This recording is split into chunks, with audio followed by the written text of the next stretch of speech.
নমস্কার, বিদেশ পাড়ের নতুন একটি ব্লগে সবাইকে স্বাগত। কেমন আছেন সবাই? আশা করি সবাই ভালো আছেন। আমাদের বাঙালিদের দুর্গাপুজো এসে গেছে, তাই খুব খুব এক্সাইটেড সবাই, আমি জানি। কিন্তু আমাদের এখানে দুর্গাপুজো 13, 14, 15 তারিখে আছে, তাই আমাদের এখনও পুজো গন্ধটা এখানে আসেনি, কিন্তু মনের ভেতর থেকে পুজো আমার মনে এসেই গেছে।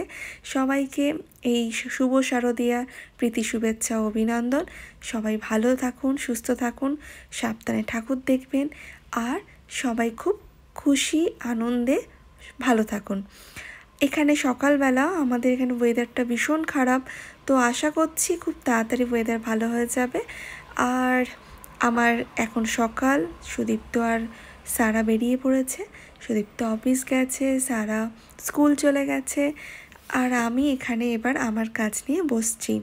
তার আগে ভাবলাম একটুখানি টিফিন করে নিই, তো একটু ছোলা সেদ্ধ আর একটুখানি শশা কুচো করে কেটে একটু নুন দিয়ে আর একটু লঙ্কা দিয়ে খাবো।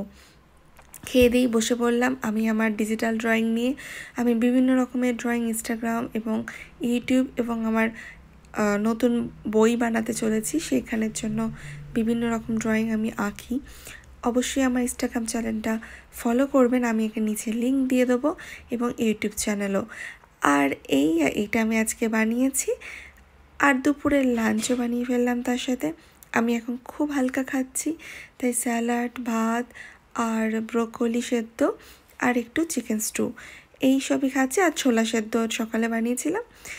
আজকে সব বন্ধুরা মিলে ঠিক করলাম চলো বাচ্চাগুলোকে নিয়ে অনেক দিন একটু ক্যাফে যাইনি, তো একটু ক্যাফে চলে এলাম। কারণ পুজো তো গন্ধ এসে গেছে মনের মধ্যে, তাই ভাবলাম যে এদেরকেও একটু আনন্দ দিই, পুজো আনন্দ পাক। তাই আমরা একটু ক্যাফে গেলাম, সবাই মিলে খেলাম, আর হইচইতে আমরা বসে পড়লাম মহালয়া দেখতে।